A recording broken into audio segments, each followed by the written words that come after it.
أعوذ بالله من الشيطان الرجيم. بسم الله الرحمن الرحيم. ألف لام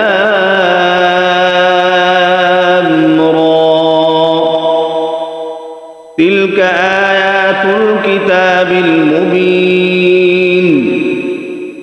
إنا أنزلناه قرآنا عربيا لعلكم تعقلون.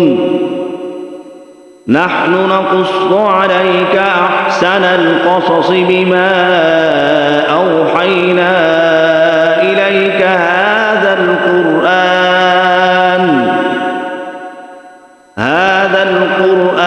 وإن كنت من قبله لمن الغافلين.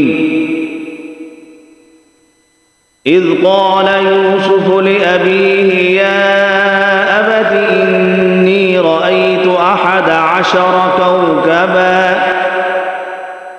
عشر كوكبا والشمس والقمر رأيتهم لي ساجدين.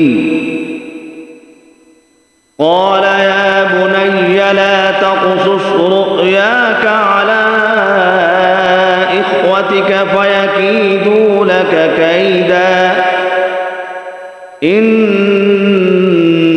الشيطان للإنسان عدو مبين.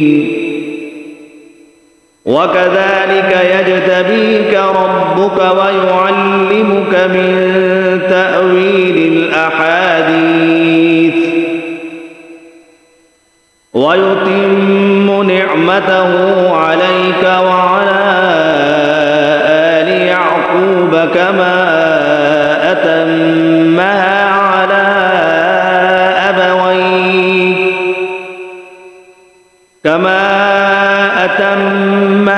على أبويك من قبل إبراهيم وإسحاق إن ربك عليم حكيم.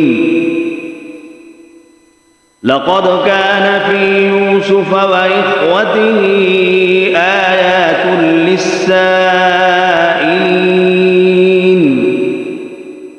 إذ قالوا ليوسف وأخوه أحب إلى أبينا منا ونحن عصبة إن أبانا لفي ضلال مبين.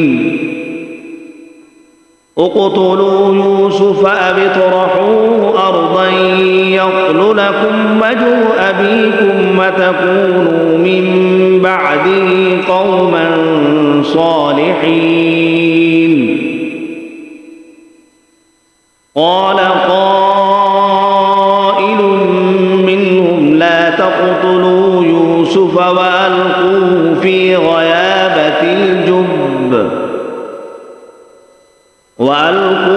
في غيابة الجب يلتقطه بعض السيارة إن كنتم فاعلين. قالوا يا أبانا ما لك لا تأمنا على يوسف